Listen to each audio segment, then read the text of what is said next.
All right, here with Phoebus head football coach Jeremy Blunt, the defending state champion Phantoms beat the Kecoughtan Warriors 62-0 to move to 7-0 on the season. Coach, very crisp performance, offense, defense, special teams, all three phases. It's funny, the past week I heard about how, wow, Phoebus didn't play at a high level, yet you beat Hampton, the yard travel, 21-0, and here we are, your defense is still playing at a high level, so you can't be too upset about things, right?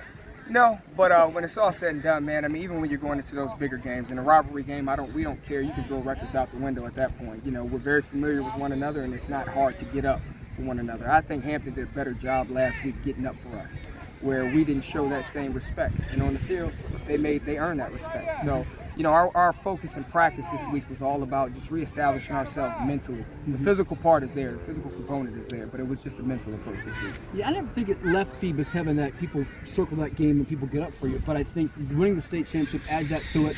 And also the fact that, not trying to knock on the pencil to your teams, but it feels like you guys can distance yourself from opponents. Has that been the big challenge, not to get complacent and play at a high level and not play down to other people and get your team to play 4 quarters of football each week?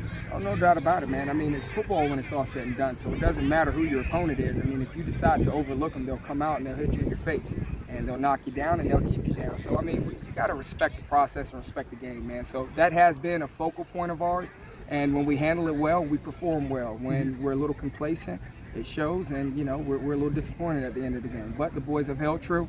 We've continued to pitch the shutouts, and we're just trying to get better 1 week at a time, man. I think we spoke back in the spring, all the college coaches were coming in. Jordan Bass is one of the top recruits in the entire state. How pleased are you with him, already committed to Pitt, to play at an even higher level this year? He was already good, but it seems like he's raised his game in the day. He was just a tackling machine out there.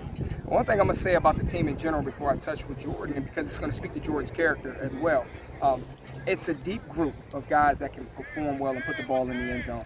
These kids play a selfless game of football, man. I mean, if they played at other places, they would be more of a focal point because they would be playing more of, you know, a style of play where I might be the number one guy. You know, here they have to play host to a number of number one guys. And, you know, so then you look at a kid like Jordan, his efficiency when he catches the ball, his ability to take that catch and he can take a 5-yard catch and put it in the end zone. He doesn't get out here and start screaming, "Coach, give me the ball, give me the ball." He likes all of his brothers to get a chance as well to put on that same performance. Fast forward, you put it on defense. He's going to continue to perform all 3 phases. And today he showed that. All 3 phases he performed well. Yeah, he gets the team concept, no doubt about it. And offensively, to flip that over, you get 4 touchdowns of 50-plus yards. Phoebus has been known to have that smash mouth, punishing running style, which you got with Tyron Taylor to run the football. But it feels like you can open it up now. Nolan James has dimension, Bassett receiver, Xavier Rogers, Jaden Early. You have big play potential again where you can kind of step on someone's throat in that regard. Absolutely. Don't forget about Davion Roberts. Yeah. I mean, he's a little tank back there, running back. Those two play very well off of each other, you know, and they're willing to share that. But you're right, we have a number of dynamic guys, and everybody's buying into a role right now, which is important at this point in the season. Defensively, to have 5 shutouts in the first 6 games hasn't happened, I think, since 2010. What's that say about this group where you can have that slip up and give up 6, you can win a game 62-14 or 48-16? Does that matter to them to get those donuts every week? It does, and you know, the other thing is we're getting closer and closer to playing more and more competitive football where this stuff really means something. So you got to be hitting at all levels and hitting on all cylinders at this point in the season. So it does mean something to us. Last year for you, where are you at this journey? We're about halfway through the season, I guess you could say, because you want to play 15. You're at 7-0, had a forfeit win there. How would you grade the performance level of this group, the 3 phases? Do you give out grade marks? And health-wise, where are you as a group? Right now, we're a little deep, so we have had some issues where we've been fortunate enough to, you know, it's nothing extensive and our health issues weren't bad, but we were able to sit guys because the next guy was ready to play. So, you know, we get everybody back next week, which would be good. You know, one of our young guys got a little banged up today. We're just praying that he's okay, you know, because he's a special teams guy for us right now as a freshman. You know, at this point in the season, we want to continue to build that depth because that's going to be important. So, you know, mid-grade, I would say right now we're hovering around a B-, B+. Okay. And lastly, sort of a 2-part question. This won't get remembered about in a 62-0 win, but right before the half, you guys tried a free kick, 70-yard field goal that almost went in. It would have been a state record. Just to see the jubilation of your guys, even though it didn't go through.